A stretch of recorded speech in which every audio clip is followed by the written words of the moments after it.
Kali ini kita akan dialektika lagi teman-teman bersama Pak Pastor Dance Suat ya. Terima kasih buat Pak Pastor dan Cesuat bersedia berdiskusi dengan kami. Saya pribadi sebagai seorang mahasiswi semester akhir yang sedang mengerjakan studi skripsinya terkait tentang konten dialektika, dialek lintas agama di platform TikTok. Itu karya judul skripsi saya ya. Di sini saya mengajak salah satu narasumber kita yaitu Bapak Pastor Suat dan Cesuat ya, yang adalah seorang akademisi Master Biblical of Study. Kalau gelar akademisanya apa itu Pak? Apa itu? MBS. MPB atau apa? MBS. MBS. Ya. Oke. Beliau Master Biblical Study MBS dan beliau juga mengajar ya Pak? Masih aktif mengajar ya? Pernah mengajar dari 2004 Pernah, tapi tidak aktif lagi. Oke. Tidak aktif. Jadi aktifnya sekarang sebagai pendeta di gereja tertentu. Ya, sebagai gembala dan juga ketua yayasan. Oke, beliau adalah sebagai gembala dan ketua yayasan dan bisa mewakili seluruh yang beliau pimpin, teman-temannya kekristenan yang beliau pimpin. Konteks kita sekarang ini adalah konteks diskusi akademik, ya.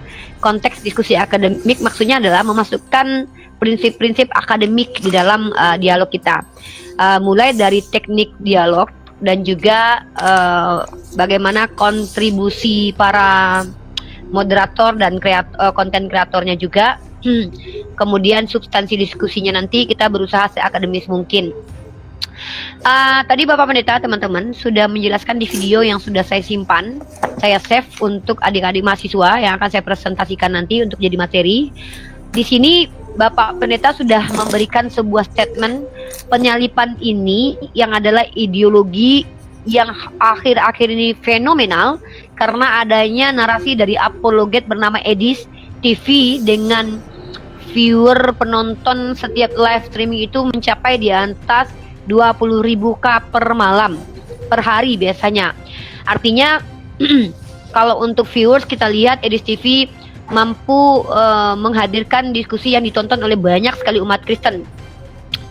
Sayangnya teman-teman, kita bisa membuat kesimpulan akademik bahwa para pendengar Edis TV adalah orang-orang yang kebenaran yang dianggap itu adalah kebenaran yang pasca kebenaran. Artinya mereka mempercayai itu kebenaran sebelum mereka teliti. Karena Edis TV ini pengikutnya banyak, bukan seorang yang akademisi. Ya. Nah, sementara saya di sini mengajak seorang akademisi berbicara, yaitu seorang Master Biblical Study, Bapak Dance. Tadi Bapak Dance memiliki pandangan yang berbeda terkait penyalipan ini karya siapa. Bapak Dance dengan tegas mengatakan bahwa penyalipan itu adalah rencana dan karya Allah atau Tuhan yang disembah oleh Bapak Dance. Koreksi Bapak atau dikonfirmasi, silakan diulangi. Betul. Oke, artinya ada perbedaan doktrin, perbedaan pendapat, keyakinan terkait tentang siapakah yang memiliki rencana dan karya penyalipan antara apologet non-akademis yaitu Edis TV dengan apologet akademis yang plus pendeta yaitu Bapak Dance Bapak Pastor Dance Suat MBS ya, MBS. Nah, kita hargai gelar akademisi itu MBS. Jadi teman-teman, di sini kalau kita bicara tentang kebenaran secara teori kebenaran, maka ada yang disebut dengan teori kebenaran performa namanya. Teori kebenaran performa ini adalah kebenaran yang disandarkan kepada orang yang ahli dalam bidangnya. Melihat background dari Bapak Dance Suat ini, beliau adalah Master Biblical of Study, artinya beliau menempuh sarjana S2 dalam studi biblical. Maka kebenaran itu bisa disandarkan kepada Bapak Pendeta Dance. Dalam ranah penilaian dulu, teman-teman ya, penilaian kebenaran itu. Keobjektivitasan penilaian itu kita sandarkan kepada teori kebenaran performa. Perform dari yang memberikan statement. Nah, kalau nanti kita gali teman-teman, kalau bisa Bapak Pendeta nanti sampaikan dalil pendukung atau literasi pendukung dari statement bahwa penyalipan itu adalah karya Tuhan, supaya retorikanya dibangun dengan dalil, supaya nanti apa yang Bapak sampaikan itu terkonfirmasi. Karena kebenaran itu walaupun ada teori kebenaran perform, tapi kita juga melihat apakah nanti orang yang bergelar tersebut pernah berkhianat dalam dunia akademisi, misalnya pernah menyelewengkan karya tulis atau apa, nanti itu menjadi pertimbangan ya. Karena saya mengajak adik-adik mahasiswa saya sangat akademis dalam hal ini menerima informasi terkait dialog lintas agama supaya tidak berkembang isu dan hoax di luar sana. Mungkin Bapak bisa memaparkan kembali apa alasan Bapak mengatakan bahwa penyaliban Yesus itu adalah karya Tuhan. Mungkin silakan disampaikan menggunakan data ilmiah, monggo.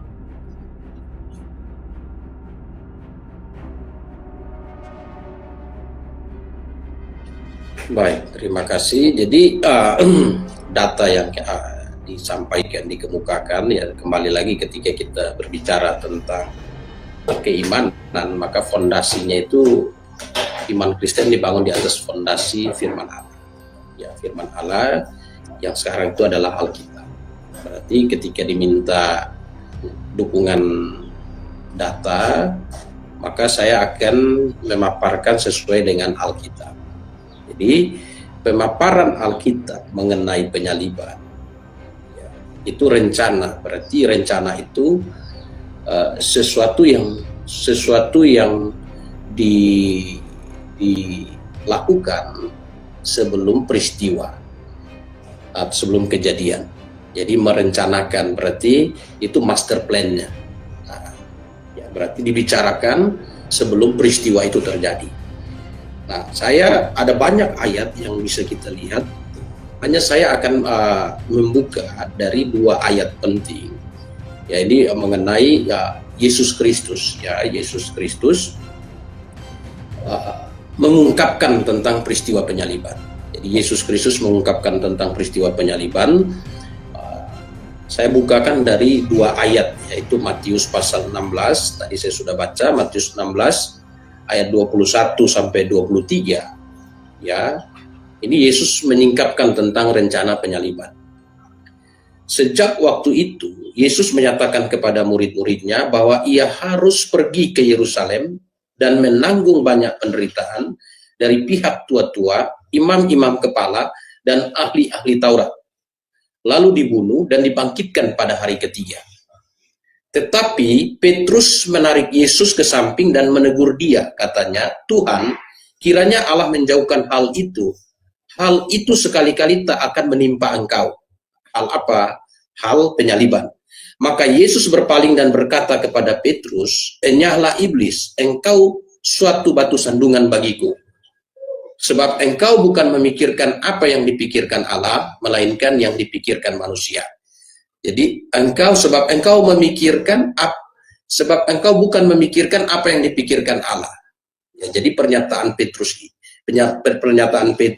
itu melawan rencana Allah. Melawan rencana Allah. Petrus melawan rencana Allah. Nah, pernyataan Petrus melawan rencana Allah ini berhubungan dengan apa? Petrus ingin menggagalkan rencana penyaliban. Ya, Petrus ingin menggagalkan rencana penyaliban, maka Yesus Kristus mempertegas bahwa niat Petrus itu berasal dari iblis. Ya, sebab maka Yesus berpaling dan berkata kepada Petrus, "Enyahlah engkau iblis, enyahlah iblis, engkau suatu batu sandungan bagiku. Ya, sebab engkau bukan memikirkan apa yang dipikirkan Allah, melainkan yang dipikirkan manusia." Ini fondasi pertama. Ya, ini fondasi pertama. Nah, kemudian Yesus Kristus ya bukan hanya sekali, 2 kali Yesus Kristus menyingkapkan tentang peristiwa penyaliban. Di dalam Matius pasal 20 ayat 17 sampai 19. Ya, ketika Yesus pergi ke Yerusalem, ia memanggil ke-12 muridnya tersendiri dan berkata kepada mereka di tengah jalan, "Sekarang kita pergi ke Yerusalem dan anak manusia akan diserahkan kepada imam-imam kepala dan ahli-ahli Taurat, dan mereka akan menjatuhi dia hukuman mati." Ya, mereka akan menjatuhi dia hukuman mati, dan mereka akan menyerahkan dia kepada bangsa-bangsa yang tidak mengenal Allah, supaya ia diolok-olok, disesah, disalibkan, dan pada hari ketiga dia akan dibangkitkan. Nah, jadi kalau di ayat sebelumnya Ya, di ayat sebelumnya ketika Yesus Kristus menyingkapkan tentang rencana penyalibannya, ya ketika Yesus Kristus menyingkapkan tentang rencana penyalibannya, dikatakan ia pergi ke Yerusalem dan menanggung banyak penderitaan dari pihak tua-tua, imam-imam kepala, ahli-ahli Taurat, lalu dibunuh. Ya, lalu dibunuh. Nah, jadi dibunuh oleh siapa? Nah, ya, dibunuh oleh siapa? Bukan disalibkan ya, tapi dibunuh oleh siapa? Nah, di ayat 20 dikatakan bahwa dan mereka menjatuhi dia hukuman mati. Nah, jadi yang berniat untuk menjatuhi Yesus hukuman mati, ya, itu adalah imam-imam dan imam-imam, ahli-ahli Taurat, ya, dan orang-orang Yahudi. Jadi keberatan kemarin, ya, yang saya lihat ada keberatan dari pihak yang mengatakan bahwa itu adalah rencana iblis. Keberatan yang dipakai ialah tindakan yang dilakukan oleh imam-imam kepala untuk menjatuhi Yesus hukuman mati. Jadi mereka mengatakan bahwa tindakan ini adalah tindakan yang berhubungan dengan rencana Allah. Padahal rencana Allah itu berhubungan dengan penyaliban.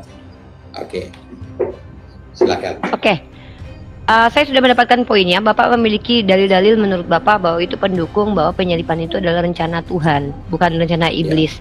Nah, mungkin Bapak bisa memberikan sanggahan kepada para kelompok dari oknum-oknum apologet non-akademis. Saya menyebutnya begitu karena mereka bukan pendeta dan bukan akademisi. Saya tidak lihat background akademik mereka seperti Edis Kiamat dan juga Sofiatul yang sepakat bahwa penyaliban itu adalah karya iblis. Nah, mungkin Bapak bisa memberikan sanggahan kepada mereka di sini supaya kita tahu alasan Bapak tadi menerima bahwa penyaliban karya Tuhan itu sudah ada dalilnya. Sekarang bisa tidak Bapak berikan sanggahan secara data tertulis, secara ilmiah, bahwa ternyata penyaliban itu bukan karya iblis atau sanggahannya gitu mungkin. Karena ini kan permasalahan tidak ada kaitannya dengan kami umat Islam. Karena kami adalah umat yang percaya bahwa penyaliban terhadap Nabi Isa itu tidak ada. Nah, artinya ini adalah masalah internal Kristen. Saya hanya ingin berbagi wawasan kepada umat Islam dan juga umat Kristen, pandangan Bapak terkait fenomena ini ya. Jadi saya tidak berdebat dulu dengan Bapak, tapi nanti sesi ketiga ya. Sesi ketiga baru saya memasukkan pandangan saya sebagai apologet Islam ya tentang takdir Tuhan. Nanti mungkin kita lanjut ke sana. Nah, kalau gitu gini teman-teman ya. Saya mau Bapak Pendeta untuk menjelaskan dulu sanggahan terhadap penyaliban itu karya iblis. Sistematiknya jelas ya, dalilnya ada. Bapak jelaskan juga pendekatannya boleh, secara hermeneutik apa. Baru nanti kemudian Bapak itu ya, saya ambil tanggapan, saya mengambil sikap sebagai pemberi tanggapan. Begitu, silakan Pak. Ya baik, saya akan menyanggah dari pihak-pihak yang mengatakan bahwa penyaliban itu adalah rencana iblis. Hal pertama yang saya lihat bahwa ada kesalahpahaman atau ada hal yang kurang utuh dari pihak yang mengatakan penyaliban itu adalah rencana iblis. Ya, kurang utuh karena mereka mengambil pada poin bahwa imam-imam kepala, ahli Taurat dan orang Yahudi itu menjatuhi hukuman mati kepada Yesus. Karena itu keberatan mereka. Nah, keberatan mereka karena fondasinya ialah mereka berkata bahwa yang menjadi dalang dari pembunuhan manusia adalah iblis. Ya, itu di dalam Yohanes pasal 8 ayat 44. Dan ini saya setuju ayat ini. Iblislah yang menjadi bapamu dan kamu melakukan keinginan-keinginan bapamu. Ia adalah pembunuh manusia sejak semula, ya, dan tidak hidup dalam kebenaran. Sebab di dalam dia tidak ada kebenaran. Apabila ia berkata dusta, ia berkata atas kehendaknya sendiri, sebab ia adalah pendusta dan bapa segala dusta. Ya, ia adalah pendusta dan uh, bapak segala dusta. Nah, jadi iblis itu adalah dalang dari pembunuh manusia. Dalang, ya. Nah, dalang diawali dengan kejatuhan manusia dalam keyakinan iman Kristen, yang menggoda manusia sampai jatuh ke dalam dosa adalah iblis. Nah, dosa itu menyebabkan kematian. Jadi iblis itu adalah dalang dari pembunuhan manusia. Jadi pada waktu manusia jatuh dalam dosa, manusia mengalami kematian. Ini saya sepakat. Ya, nah, ini saya sepakat bahwa iblis adalah dalang dari pembunuh manusia. Nah, tetapi kalau kita lihat kembali kepada peristiwa penyaliban, ya, imam kepala ahli Taurat orang Yahudi yang kontra, ya, dengan Yesus Kristus, itu mereka mengikhtiarkan pembunuhan Yesus. Mereka ikhtiar untuk membunuh Yesus, berencana untuk membunuh Yesus. Tapi rencana yang mereka rencanakan, ada upaya-upaya yang mereka lakukan.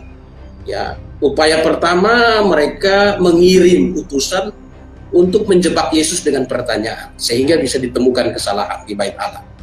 Tetapi rencana itu pun gagal. Ya, rencananya gagal. Lalu ada upaya dari kelompok orang-orang Yahudi untuk menolak Yesus ke dalam jurang. Tetapi itu pun gagal. Ya, itu pun gagal. Nah, akhirnya mereka pakai cara konstitusi yang berlaku. Ya, konstitusi yang berlaku yaitu memposisikan Yesus sebagai penjahat. Nah, mereka menuduh Yesus sebagai penjahat. Gitu. Nah, kalau dia itu rencana iblis, pertama, kalau dia rencana iblis, dengan konteks ayat Yohanes 8 ini ialah membunuh, iblis telah berencana untuk membunuh Yesus pada waktu pahit. Ya, dalam Matius pasal 2 itu upaya itu dilakukan dengan memakai Herodes, ya, tetapi gagal. Matius pasal 2 ayat 13, ya, setelah orang-orang Majus itu berangkat, nampaklah malaikat Tuhan kepada Yusuf dalam mimpi dan berkata, bangunlah, ambillah anak itu serta ibunya, lari dan tinggallah di sana.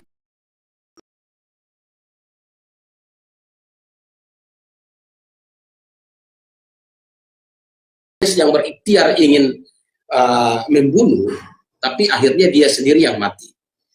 Artinya gagal rencana iblis itu. Nah, kemudian tindakan membunuh yang dilakukan oleh imam kepala dan ahli Taurat dijelaskan Yesus. Mereka akan menyerahkan dia kepada bangsa-bangsa yang tidak mengenal Allah. Nah, ini kita bicara tentang free will. Ya, free will. Manusia dicipta dengan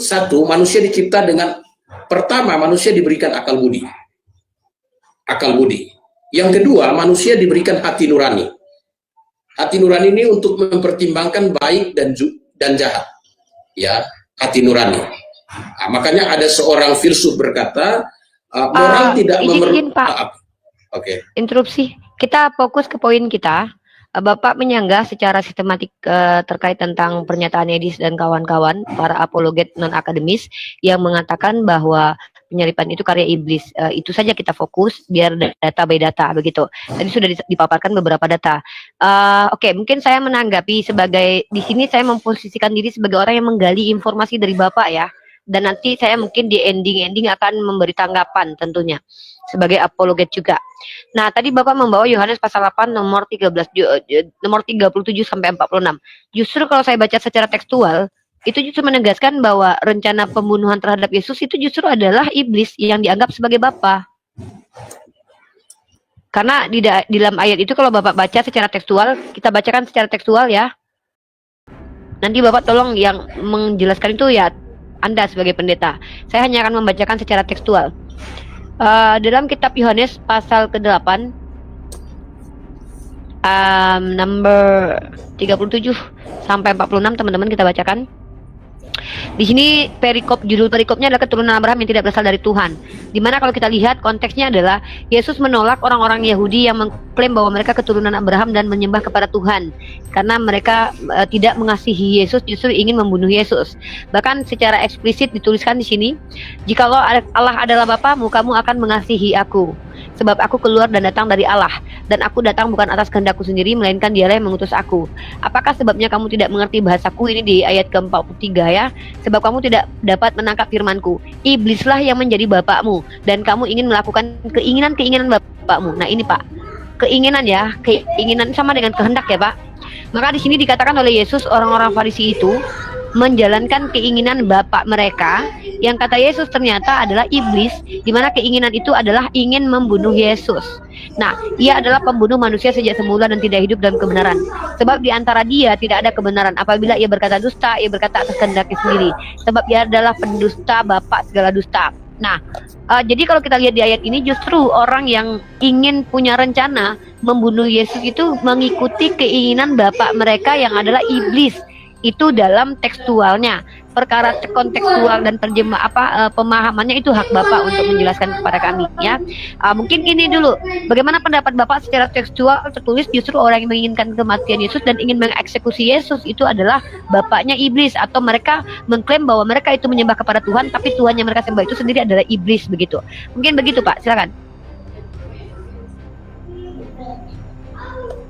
Ya, baik. Jadi gini, ini kan satu narasi, satu kronologi. Ada percakapan antara Yesus dengan pihak-pihak orang Yahudi. Ya, karena orang Yahudi secara status mereka secara lahiriah mereka anak Abraham. Karena mereka anak Abraham, mereka mengikat semua janji ilahi yang telah diikat Allah kepada Abraham. Mereka mengikat dalam kehidupan mereka, dalam kehidupan iman, kehidupan tradisi, dan juga kehidupan sosial. Jadi mereka klaim bapaknya adalah Abraham. Dengan pemikiran mereka, kalau bapaknya adalah Abraham, maka Allah adalah bapaknya mereka. Tapi ternyata perilaku mereka tidak mencerminkan perilaku anak Abraham. Ya, perilaku mereka tidak mencerminkan perilaku anak Abraham. Sebaliknya, perilaku mereka itu lebih mencerminkan perilaku iblis. Perilaku mereka mencerminkan perilaku iblis. Maka Yesus Kristus mempertegas, ya, menyingkapkan bahwa perilaku mereka itu mengidentikan bahwa mereka itu bukan anak Abraham, tapi mereka itu adalah anak iblis. Makanya di Yohanes 8 ayat 37, jadi kan ada akan tetapi bahwa kamu adalah aku tahu bahwa kamu adalah keturunan Abraham. Kamu keturunan Abraham, tetapi ini kontras, ya, ini kontras yang disampaikan. Tetapi kamu berusaha untuk membunuh aku. Artinya di sini ada kontras. Ya, kalau dia keturunan Abraham, harusnya dia tidak membunuh. Karena di dalam hukum Taurat, ya, itu salah satu poin dari hukum Taurat itu jangan membunuh. Ini kontras dengan, ya, ini kontras dengan perilaku dari Abraham. Tetapi kamu berusaha untuk membunuh aku karena firmanku tidak beroleh tempat di dalam kamu. Apa yang kulihat pada Bapa, itulah yang kukatakan. Dan demikian juga kamu perbuat tentang apa yang kamu dengar dari Bapamu. Jadi di sini mulai, ya, Yesus Kristus mulai memaparkan bahwa Bapa Abraham punya, ya, Bapa Allah itu kontras dengan bapaknya mereka, orang-orang Yahudi yang mau membunuh. Makanya di ayat 38, apa yang pulih, silakan. Pak Pendeta izin. Ya. Kalau Bapak bilang kontra, artinya kan bertentangan keinginan Bapak dengan keinginan Yesus, keinginan iblis, betul? Betul.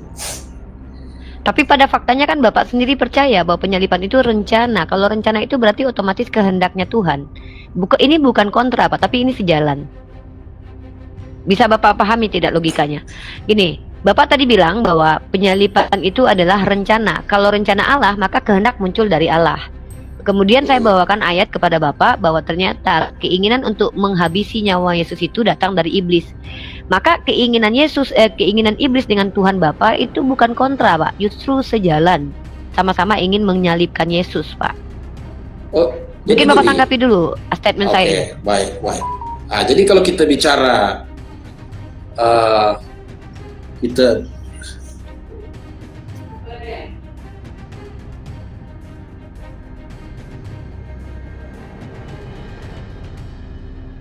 Oke teman-teman, saya mengambil dari pertimbangan akal atau rasional ya. Statement rasionalnya adalah secara tekstual Bapak Pastor dan C sudah mengakui bahwa di dalam kitab Yohanes pasal 37 itu memang keinginan iblis untuk menghabisi nyawa Yesus. Ya. Bukan, tidak. Lalu tidak, sebentar. Oke, silakan. Oke, saya luruskan dulu gini. Jadi penyaliban dengan rencana pembunuhan itu dua hal yang harus kita lihat secara jelas. Karena gini, karena di salib itu Yesus tidak menyerahkan nyawanya kepada iblis. Ya, dia tidak menyerahkan nyawanya kepada iblis, tapi dia menyerahkan nyawanya kepada Bapa. Berarti kan dari konteks di sini, walaupun iblis merencanakan pembunuhan, tapi sebenarnya rencananya itu gagal. Karena nyawa Yesus tidak diserahkan kepada iblis. Tidak diserahkan kepada iblis. Izin. Sebentar, ini doktrin yang baru saya dengarkan. Apakah kematian itu adalah kematian kuasa dari iblis? Iblis tidak berkuasa atas kematian seseorang. Itu terjadi atas izin. Ya kalau begitu tidak perlu dijelaskan. Berarti Bapak tidak perlu menjelaskan bahwa Yesus itu tidak berhasil diserahkan kepada iblis, karena memang secara doktrin fundamental bahwa kematian bukan karya iblis. Jadi tidak perlu dijelaskan, Pak. Kita di sini menjelaskan bahwa ada keselarasan rencana dan keinginan serta kehendak Tuhan terkait Yesus ini harus mati atau tidak. Nah, poin yang harus Bapak pahami adalah Kristen percaya Yesus ini mati. Ya. Oke, itu dulu poinnya. Pada faktanya Kristen percaya bahwa Yesus mati. Yang kita bahas ini adalah kehendak siapa Yesus ini mati. Ini yang menjadi ambigu dan bias. Maka Bapak tadi menjelaskan bahwa itu kehendak dan rencana Tuhan. Saya bawakan Yohanes pasal 8, 37, 46. Di situ Yesus sendiri mengatakan, kalau kematian rencana Tuhan,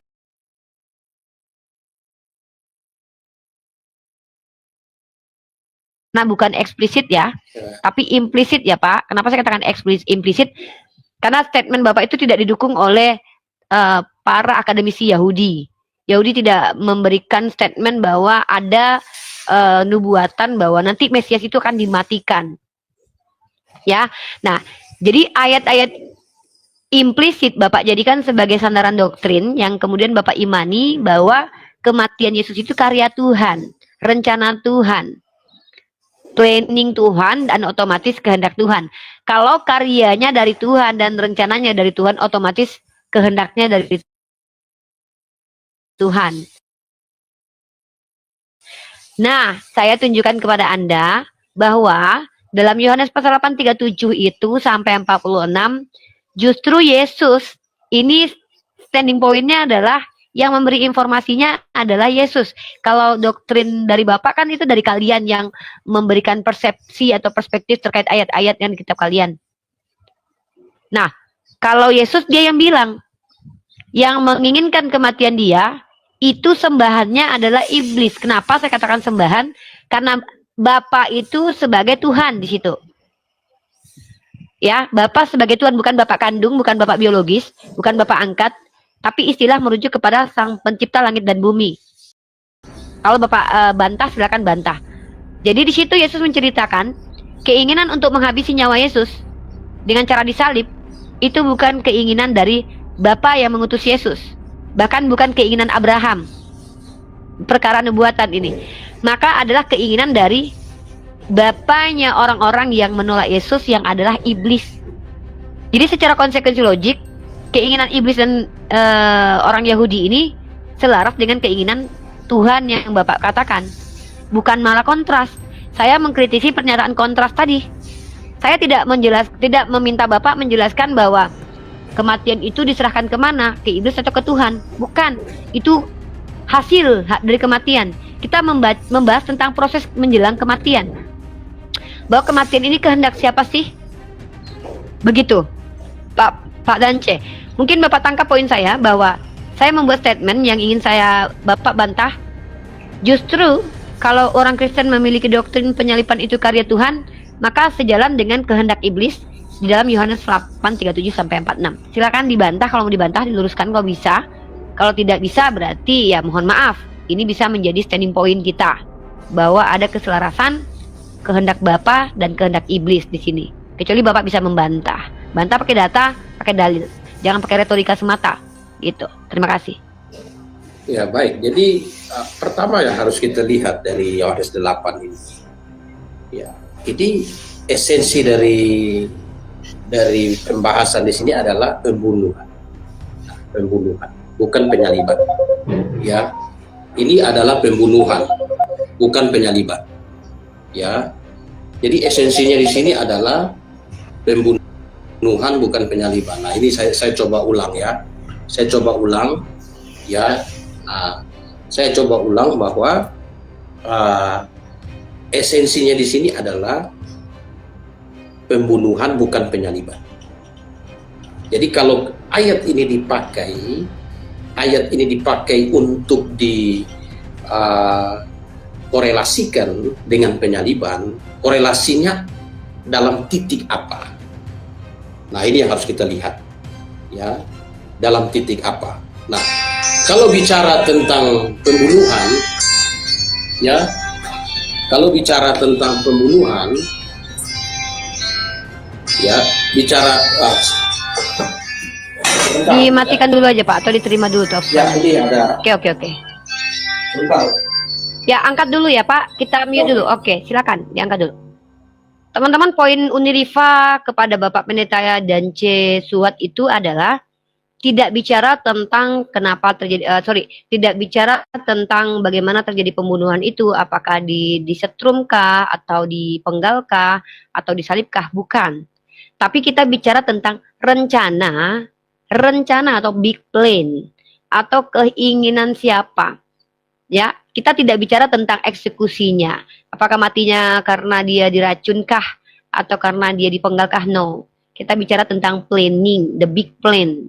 Apa big plan-nya? Bahwa tokoh bernama Yeshua ini harus mati apapun caranya.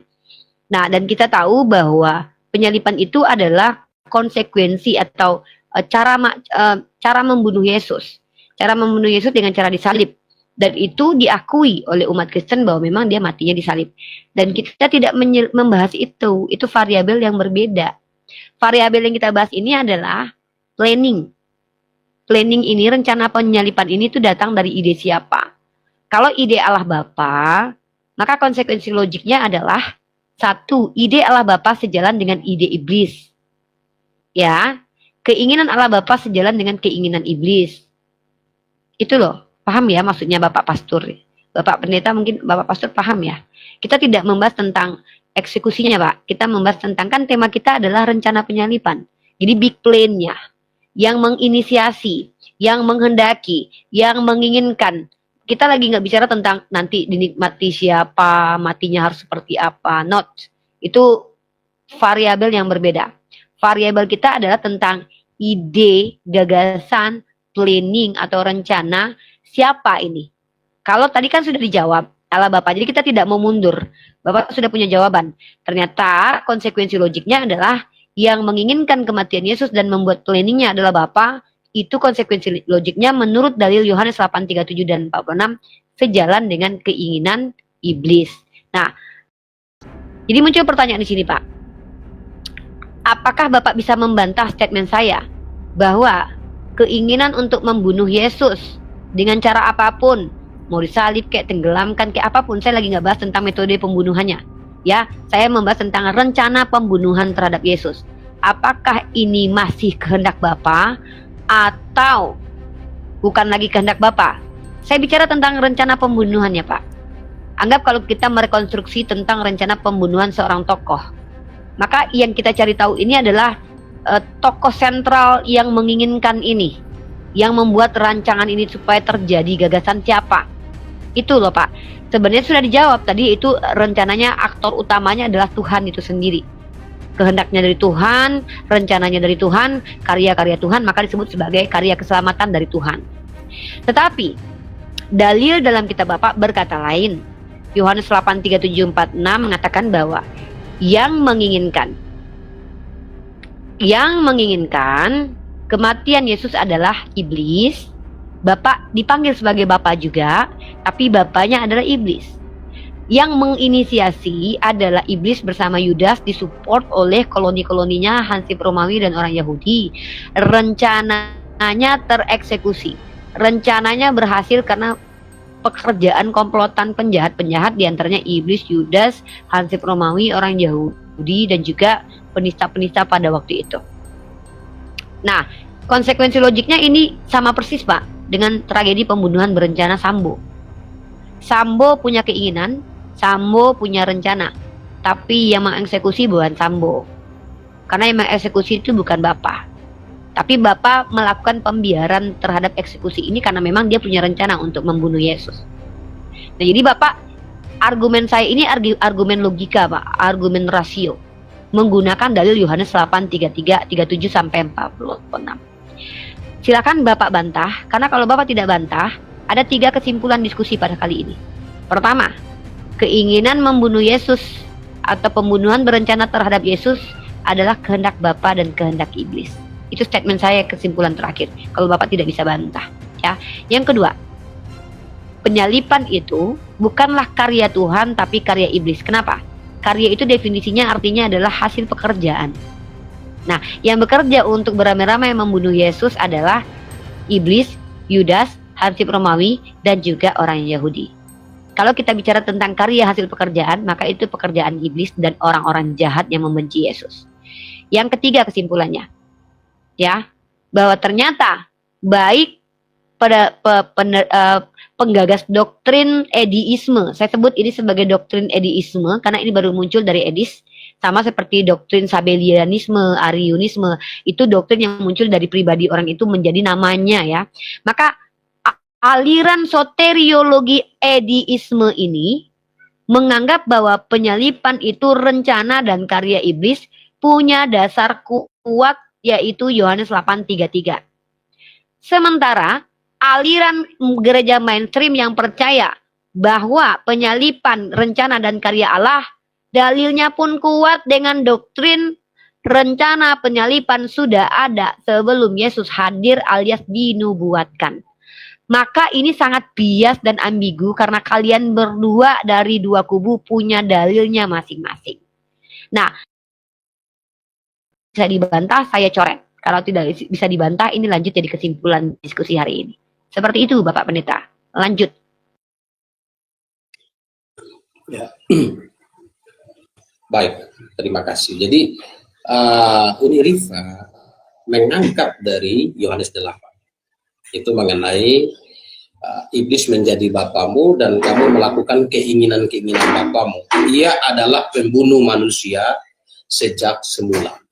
Nah, kalau kita lakukan rekonstruksi mengenai satu peristiwa pembunuhan, itu ada dua pengelompokan atau klasifikasi. Ya, ada pembunuhan yang berencana, ada pembunuhan yang tidak direncanakan. Ya, nah, kalau kita lihat mengenai peristiwa pembunuhan, iblis memang berupaya untuk membunuh. Ya, upaya dilakukan, dan upayanya itu kalau kita lihat itu dilakukan sporadis, ya, sporadis. Seperti upaya yang dilakukan untuk membunuh melalui Herodes, membunuh bayi yang usia di bawah 2 tahun, ingin membunuh Yesus pada waktu Yesus berusia di bawah 2 tahun. tapi upaya itu gagal. Ya, upaya itu gagal. Mengapa? Karena upaya itu bukan rencana, ya, bukan rencana ilahi. Nah, itu upaya itu gagal. Ya, yang kedua, ya ada upaya-upaya yang dilakukan. Makanya kalau kita rekonstruksinya, rekonstruksi peristiwa yang mau dilihat ini apa? Ya, salib itu direncanakan oleh imam-imam kepala, direncanakan oleh iblis, atau pembunuhannya. Ya, pembunuhannya. Karena kalau kita lihat peristiwa penyaliban Yesus, ya, peristiwa penyaliban Yesus, imam-imam kepala itu posisi mereka itu ialah membunuh Yesus. Posisinya itu membunuh. Kalau kita lihat, kita mau lihat artinya kembali lagi kepada pemikiran Uni Riva tadi, bahwa kembali kepada Yohanes. Nah, Yohanes ini kita lihat narasi penekanan di sini, bapamu, iblislah yang menjadi bapamu, dan kamu ingin melakukan keinginan-keinginan bapamu, ialah pembunuh manusia. Ya, pembunuh manusia. Artinya bukan hanya Yesus Kristus sebenarnya. Ya. Track recordnya mereka, Yesus sendiri pernah berkata bahwa mereka banyak membunuh nabi-nabi, menyerahkan nabi-nabi, membunuh nabi-nabi. Jadi track recordnya mengenai pembunuh ini tidak merujuk pada hanya peristiwa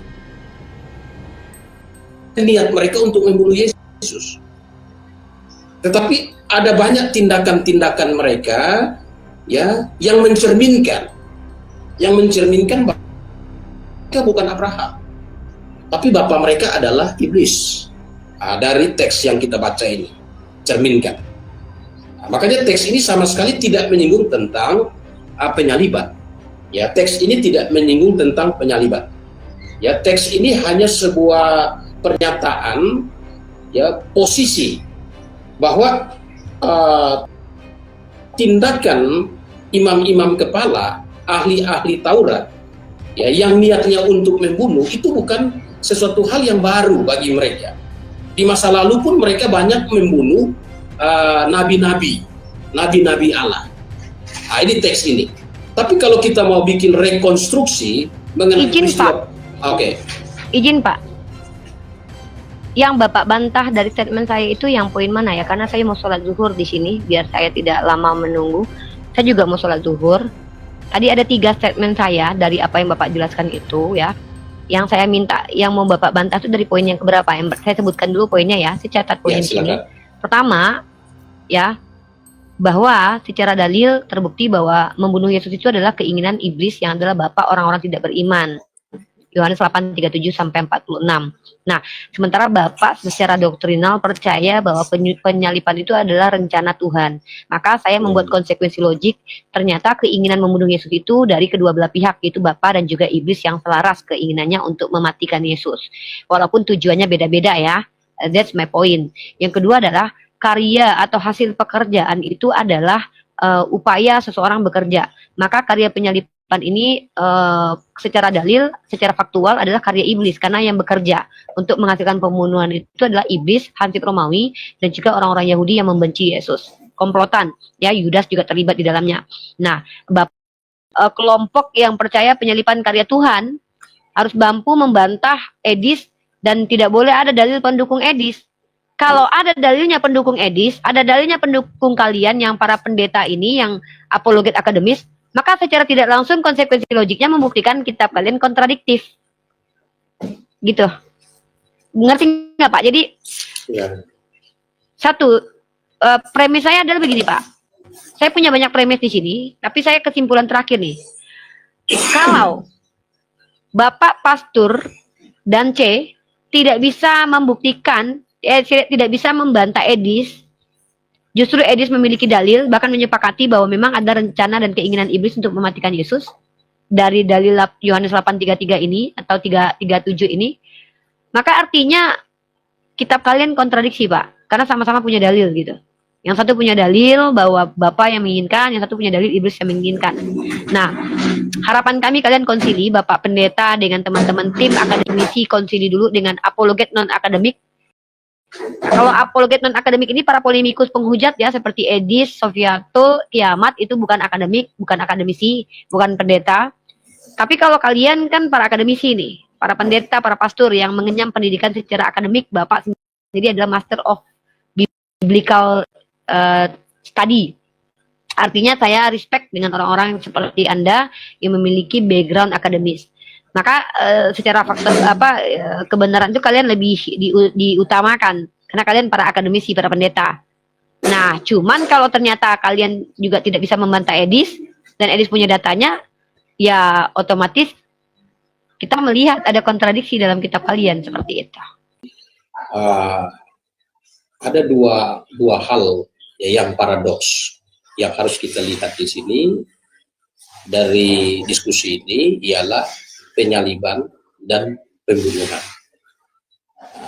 Paradoks. Jadi ketika kita bicara tentang penyaliban, itu rencana ilahi. Dan itu sudah dibicarakan di dalam kitab Daniel pasal 9 ayat 26. Nah, di dalam perjanjian lama itu dia pakai kata disingkirkan. Ya, bukan pakai kata disingkirkan, bukan dibunuh. Begitu. Nah, sedangkan ketika kita lihat mengenai pembunuhan, semua pembunuhan yang dilakukan itu adalah dalamnya adalah iblis.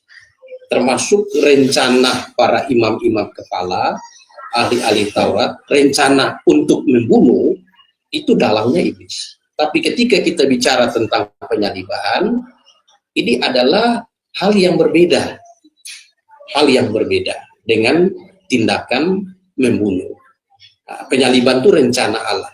Makanya di perjanjian lama dipakai kata disingkirkan, bukan dibunuh, tapi disingkirkan. Oke, itu mungkin dari saya.